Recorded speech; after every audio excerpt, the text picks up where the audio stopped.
गांव की बहू। क्या सावित्री, मैंने सुना है कि मालती की बहू ने अपने सास ससुर को घर से निकाल दिया है। अब क्या कहूं, आजकल की बहुओं का कोई भरोसा नहीं है, कब क्या कर दें।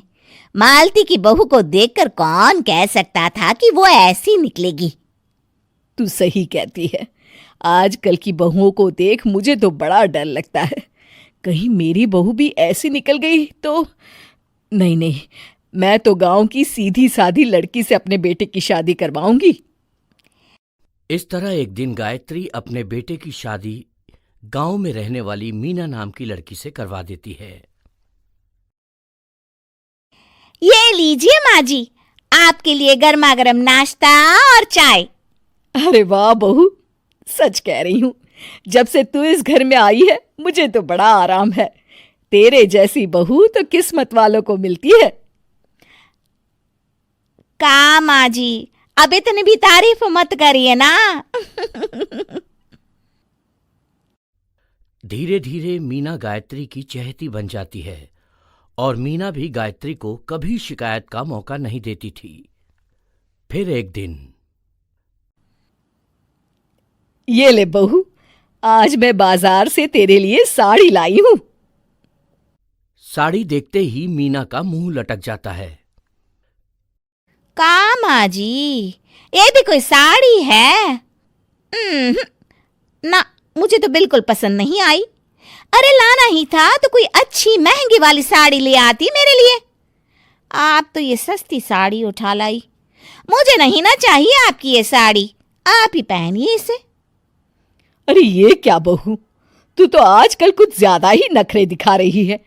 मैं इतने प्यार से तेरे लिए साड़ी लेकर आई हूं और तू है कि उल्टा मुझे ही दो बातें सुना रही है। अरे माँ जी, आप अपने लिए तो बड़ी डिजाइनदार और महंगी महंगी साड़ियां खरीदती हैं और मेरे लिए ये सस्ती साड़ी ले आई। आप समझती हैं कि मैं गांव से आई हूं इसलिए मुझे कुछ नहीं पता। हाँ, अरे कुछ नहीं, तुझे शहर की हवा लग गई है बहू। इस तरह दोनों सास बहू में रोज किसी न किसी बात पर लड़ाइयां शुरू हो जाती थीं। एक दिन गायत्री अपनी कुछ सहेलियों को अपने घर चाय पर बुलाती है। अरे बहू, मेरी सहेलियों के लिए बढ़िया चाय नाश्ता तो बना दे। अरे माँ जी, अभी ना मेरे पास बिल्कुल भी समय नहीं है। मुझे ब्यूटी पार्लर जाना है।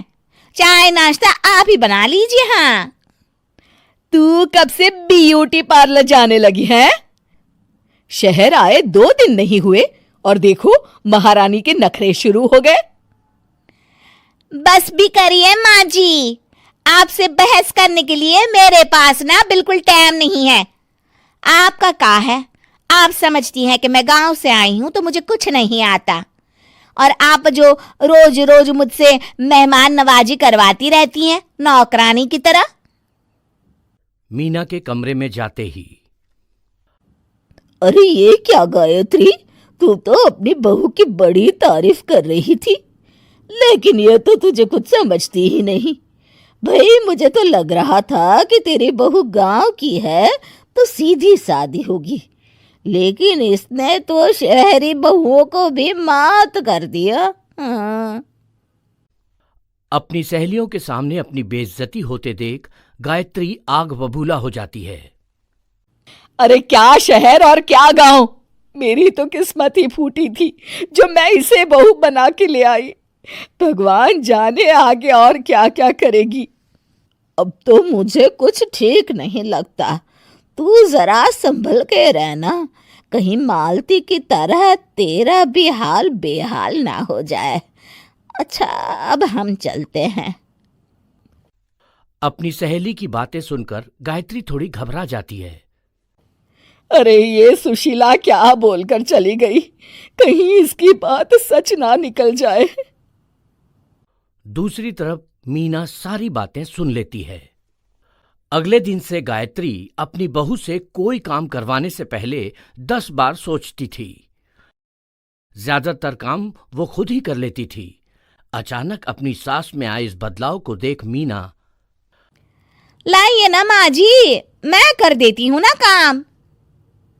एक बात पूछूं माँ जी, आजकल ना आप बड़ी चुप चुप सी रहती हैं और अब मुझसे झगड़ना तो दूर, मुझसे खुल के बात तक नहीं करती आप। कुछ नहीं बहू, ऐसे ही। मीना अपनी सास की मंशा भांप जाती है और मुस्कुराते हुए कहती है, अरे माँ जी, चिंता मत करिए, मैं आपको घर से नहीं ना निकालने वाली। ये डर आप अपने मन से निकाल दीजिए। अरे छोटे मोटे झगड़े तो हर घर में होते रहते हैं, चाहे कुछ भी हो जाए, आप मेरी सासू माँ हो। मैं तो जिंदगी भर आपकी सेवा करूंगी माँ जी।